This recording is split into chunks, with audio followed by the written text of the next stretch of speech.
que sale del Ministerio de Salud.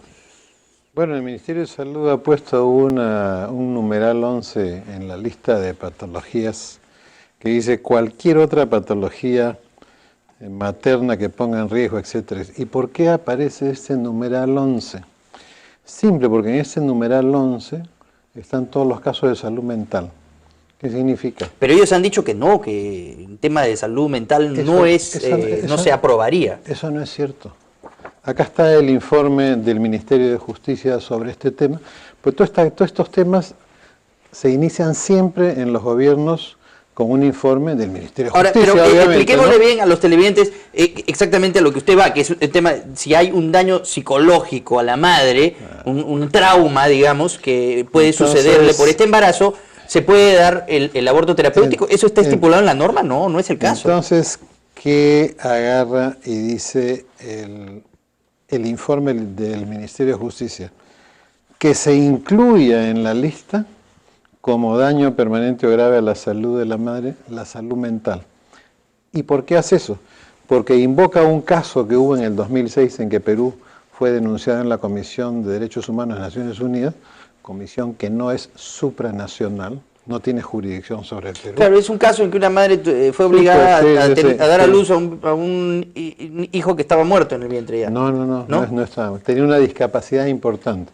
Lo que pasa es que eso es aborto eugenésico. Eso hacían los espartanos, pues nacía el chico con discapacidad, lo tiraban por un monte, ¿no es cierto? Pero esa discapacidad no era tan grave que el bebé iba a morir a los días de haber nacido. Las normas de protección al recién nacido no tienen nada que ver con la severidad de la discapacidad. O sea, deben hacer de todas maneras. Exactamente igual a este caso, a mí me ha tocado ser parte de otro caso.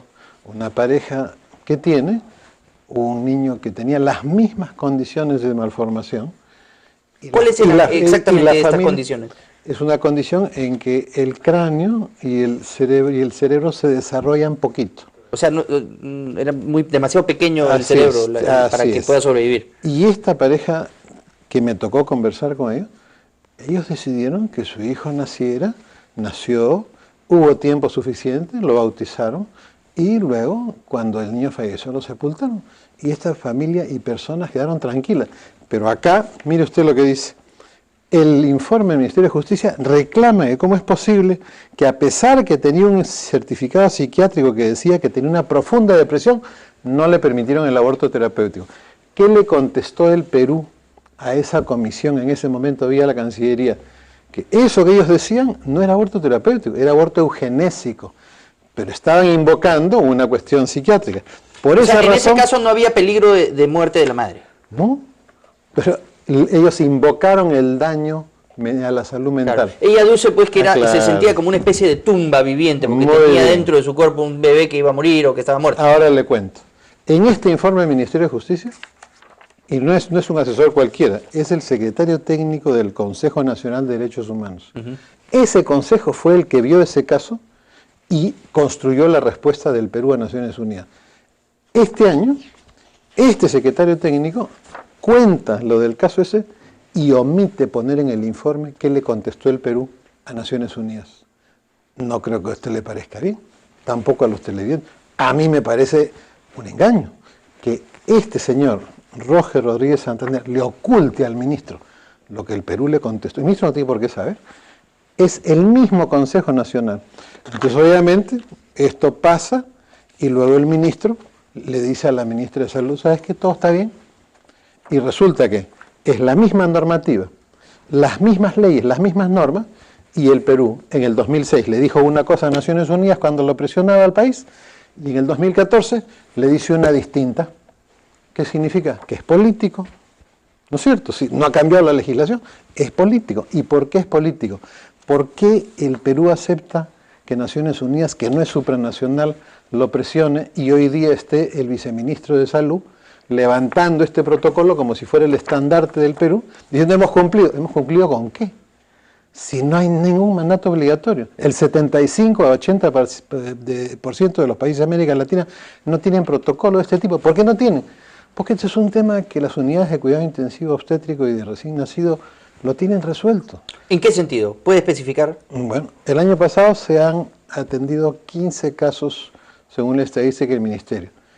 15 casos significa que los médicos manejaron esto de acuerdo a los criterios de la medicina del siglo XXI. O sea, se hicieron 15 a 20 abortos terapéuticos. Así es, de acuerdo a las normas peruanas vigentes. Pero es que es vigente esta norma. Pues. Pero es que casualmente el informe... Lo único que faltaba era precisamente el protocolo. El informe, es que no se necesita protocolo. ¿Cómo hacen los otros países sin protocolo? O sea, hemos estado funcionando sin protocolo, ¿de acuerdo? Y el 80% de los países funcionan sin protocolo. Entonces, ¿qué hace acá el Ministerio de Justicia? Le dice, ¿sabes qué? Tienes que poner... Acá está la recomendación, cito textual con su permiso y el de autoridad.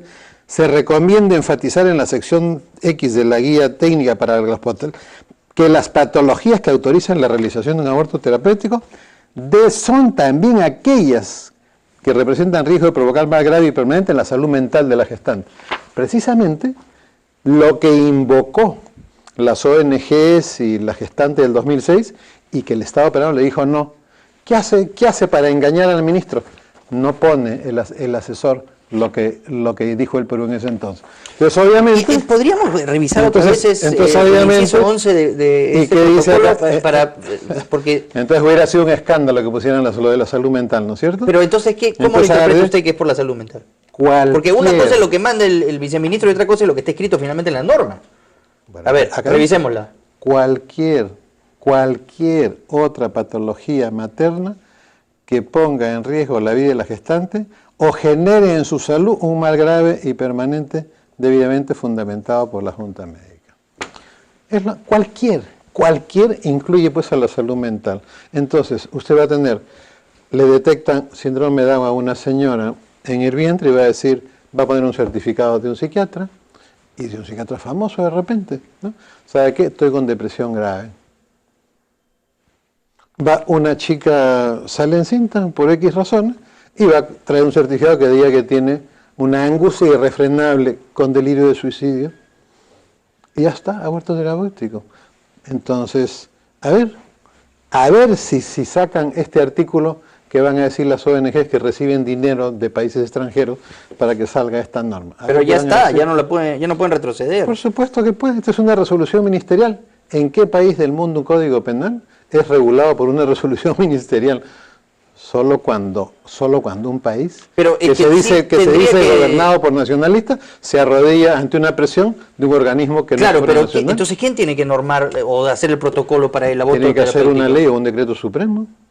O sea, si es que tuviera hoy día... ¿Y por qué se ha hecho así entonces?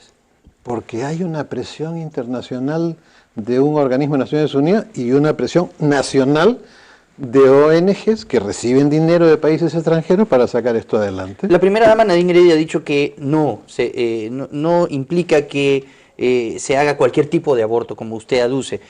Claro, pero hemos hecho ahora, hemos hecho sí, claro, porque cualquier persona que diga, ahí está el informe, cualquier persona que diga que yo me puedo ver afectada, ¿no? Claro, ahí está el informe del asesor. No, puede estar traumada por este embarazo, cualquiera que sea, y puedo interrumpirlo para no sufrir ningún daño mental. Y si la Junta dice que no, agarrará a la gestante y se presentará ante el juez y presentará una acción de amparo.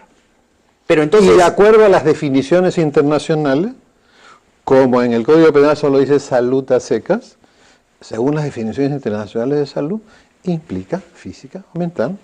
Y el juez le va a decir, ¿sabe qué? Sí, amparo. Entonces ahora, sus impuestos, señor Sondheim, mis impuestos y los de los televidentes que nos miran, ya no se van a usar para salvar de la muerte a personas pobres que no pueden pagar por su salud, dándole salud sin costo. Ahora se va a utilizar para matar peruanos y peruanas. Al margen de ese punto, no, pues es que no es cualquier punto. Ya, ¿no? pero ¿usted estaría de acuerdo con el aborto terapéutico como tal? O sea, para salvar la vida efectivamente de una madre que está con un aborto tan complicado, ¿usted como doctor aceptaría el aborto terapéutico? Todos hemos aceptado eso. Toda la medicina moderna lo acepta. Solamente que la medicina moderna lo ha resuelto sin protocolos. El punto 1, embarazo fuera del útero, obviamente eso no necesita estar acá. Hasta el ginecólogo recién recibido. O sea, eso lo hacen automáticamente, ¿no? Porque automáticamente se sabe. Sí. Oiga, un tumor maligno de la placenta, ya pues, no se pasen. Pues, miren, yo tengo 40 años pues de ejercicio, o sea, no me van a vender pues la plaza de armas en materia de salud. Además ya viene... O sea, para usted todos estos otros puntos, salvo el 11, están ahí de contrabando, y este es el que han querido meter ahí para justificar cualquier tipo de aborto. Así es.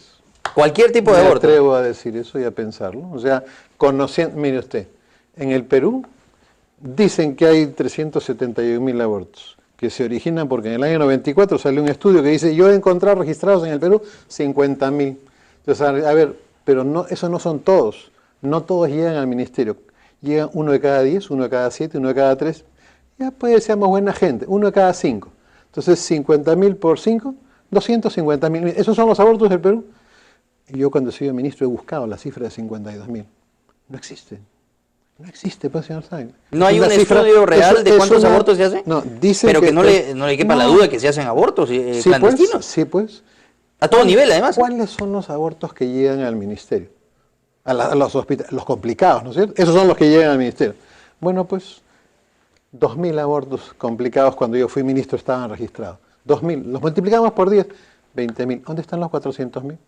Acá podemos debatir con cualquier... Mire, en toda América Latina y en el mundo en general, los abortistas y las ONG abortistas siempre han inflado el número de abortos. Lo hicieron en Estados Unidos, peor. En Estados Unidos una señora para despenalizar el aborto dijo que la habían violado y 25 años después dijo que le había mentido a la Corte Suprema estadounidense. Digamos, viene detrás también... La historia, pues hay un mar de mentiras, claro, doctor, y de inventos, ¿no? Y a propósito de esto que usted menciona, viene detrás también, y con mucha fuerza, intentar, precisamente estas ONGs que tienen interés de legalizar el aborto, empezar por el aborto luego de la violación. Déjala decidir, estas campañas que están habiendo. ¿Qué opina usted sobre en este caso? Después de la violación, que se puede hacer un aborto. Ese es el mayor regalo para el violador. Que el niño sea matado. O sea, sentencia y muerte para el niño inocente y no hay sentencia y muerte para el violador. O sea, el violador feliz. O sea, y la madre traumada tiene que vivir viendo en el rostro de su hijo el rostro de quien fue su violador.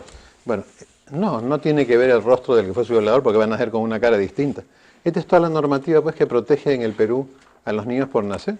Aquí hay una jurisdicción y un ordenamiento jurídico de defensa de la vida que nos ha defendido a nosotros, a mí. No, de acuerdo, no estoy siendo abogado del diablo en mi rol de entrevistador, pero le digo a usted cuáles son las razones que ellos aducen. Sí, pues, pero ese niño, ¿cómo va a ser la madre? El 50% de los cromosomas de ese niño son de la madre. Y yo sé de niños nacidos de violación. El chiquito ha nacido, hay unas madres que deciden darlo por adopción. Otras, cuando le ponen el niño encima, no pueden resistir la mirada del niño, se echan a llorar y lo crían, porque es su hijo, aunque sea fruto de un acto violento. O sea, eso es la maternidad es una sensación, un sentimiento que nosotros como varones no podemos sentir, pero que conocemos casos. Nosotros vivimos permanentemente rodeados de casos y sabemos de casos de personas que quieren tener hijos y no pueden, y personas, ¿no es cierto?, que tienen una conducta contra... Hay de todo. Precisamente, cuando se invoca este caso del niño anencefálico, en el mismo tiempo, mire usted, la casualidad no existe, ¿no? Dice Anatole France que la casualidad es el seudónimo con que firma Dios cuando no se le puede ver, una frase estupenda. A mí me tocó estar en medio de una pareja que tenía un caso igual.